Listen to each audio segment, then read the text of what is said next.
ನಮಸ್ಕಾರ ಬಂಧುಗಳೇ. ಇಂದು ಪರಶುರಾಮ ಜಯಂತಿ. ಪರಶುರಾಮ ದೇವರು ಜಮದಗ್ನಿ ಮಹರ್ಷಿಗಳ ಹಾಗೂ ರೇಣುಕಾತಾಯಿಯ ಪುತ್ರರು. ಅವರು ಕ್ಷತ್ರಿಯರನ್ನು ನಾಶ ಮಾಡಿದ್ದರು. ಪರಶುರಾಮ ಜಯಂತಿಯ ಈ ದಿನ ನಾವು ಶ್ರೀ ಪರಶುರಾಮ ದೇವರ ಒಂದು ಅತ್ಯಂತ ಶಕ್ತಿಶಾಲಿ ಮಂತ್ರವನ್ನು ಪಾರಾಯಣ ಮಾಡಿದ್ದೇವೆ. ಈ ಮಂತ್ರದಲ್ಲಿ 6 ಬಾರಿ ಬೀಜ ಮಂತ್ರ ಬಂದಿದೆ. ಹಾಗಾಗಿ ಇದು ಅತ್ಯಂತ ಶಕ್ತಿಶಾಲಿ ಮಂತ್ರ. ಈ ಮಂತ್ರವನ್ನು ಇಂದು ಶ್ರದ್ಧಾಭಕ್ತಿಯಿಂದ ಆದಷ್ಟು ಹೆಚ್ಚು ಬಾರಿ ಪಾರಾಯಣ ಅಥವಾ ಶ್ರವಣ ಮಾಡಿದರೆ ಎಷ್ಟೇ ದೊಡ್ಡ ಕಷ್ಟವಿದ್ದರೂ ಅದು ಪರಿಹಾರವಾಗುತ್ತದೆ. ಯಾವುದೇ ರೀತಿಯ ನವಗ್ರಹ ದೋಷವಿದ್ದರೂ ಅದು ಪರಿಹಾರವಾಗುತ್ತದೆ. ಶತ್ರುನಾಶವಾಗುತ್ತದೆ. ಸುಖ ಸಮೃದ್ಧಿ ದೊರೆಯುತ್ತದೆ ಹಾಗೂ ಬೇಡಿದ ಫಲಗಳು ಪ್ರಾಪ್ತಿಯಾಗುತ್ತವೆ. ಇಂದು ಈ ಮಂತ್ರವನ್ನು ನೀವೇ ಪಾರಾಯಣ ಮಾಡಿದರೆ ಉತ್ತಮ. ಕಾರಣಾಂತರಗಳಿಂದ ಮಂತ್ರ ಪಾರಾಯಣ ಮಾಡಲು ಸಾಧ್ಯವಾಗದಿದ್ದರೆ ಮಂತ್ರವನ್ನು ಶ್ರದ್ಧಾಭಕ್ತಿಯಿಂದ ಆದಷ್ಟು ಹೆಚ್ಚು ಬಾರಿ ಶ್ರವಣ ಮಾಡಿ. ಇಂದಿನ ಮನೆಮದ್ದು ಹೀಗಿದೆ. ವಾಯುವಿನ ಸಮಸ್ಯೆಯಿಂದ ಮೈಕೈಯಲ್ಲಿ ನೋವಾಗುತ್ತಿದ್ದರೆ 1 ಹಿಡಿ ಪುದೀನಾ ಸೊಪ್ಪಿಗೆ ಏಲಕ್ಕಿ ಪುಡಿಯನ್ನು ಹಾಕಿ ಚೆನ್ನಾಗಿ ಜಜ್ಜಿಕೊಳ್ಳಿ. ನಂತರ ಇದನ್ನು 1 ಲೋಟ ಬಿಸಿ ನೀರಿಗೆ ಹಾಕಿ ಚೆನ್ನಾಗಿ ಮಿಕ್ಸ್ ಮಾಡಿ ಆಮೇಲೆ ಈ ನೀರನ್ನು ಶೋಧಿಸಿಕೊಳ್ಳಿ.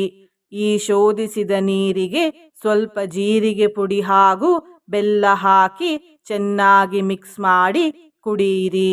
ಹೀಗೆ ಮಾಡುವುದರಿಂದ ವಾಯುವಿನಿಂದ ಉಂಟಾದ ಮೈಕೈ ನೋವು ಕಡಿಮೆಯಾಗುತ್ತದೆ. ಬಂಧುಗಳೇ, ನೀವು ಚಾನಲಿಗೆ ಹೊಸದಾಗಿ ಬಂದಿದ್ದರೆ ಚಾನಲನ್ನು ಸಬ್ಸ್ಕ್ರೈಬ್ ಮಾಡಿ, ಹತ್ತಿರದ ಬೆಲ್ ಬಟನ್ ಪ್ರೆಸ್ ಮಾಡಿ, ಆಲ್ ಅನ್ನುವ ಆಪ್ಷನ್ ಅನ್ನು ಸೆಲೆಕ್ಟ್ ಮಾಡಿ. ನೀವು ಸಬ್ಸ್ಕ್ರೈಬ್ ಮಾಡಿದರೆ ನಮಗೂ ಇನ್ನೂ ಹೆಚ್ಚು ವಿಡಿಯೋ ಮಾಡಲು ಸ್ಫೂರ್ತಿ ಸಿಗುತ್ತದೆ ಮತ್ತು ನಿಮಗೂ ನಮ್ಮ ಹೊಸ ವಿಡಿಯೋ ಅಪ್ಲೋಡ್ ಆದ ತಕ್ಷಣವೇ ಸಿಗುತ್ತದೆ.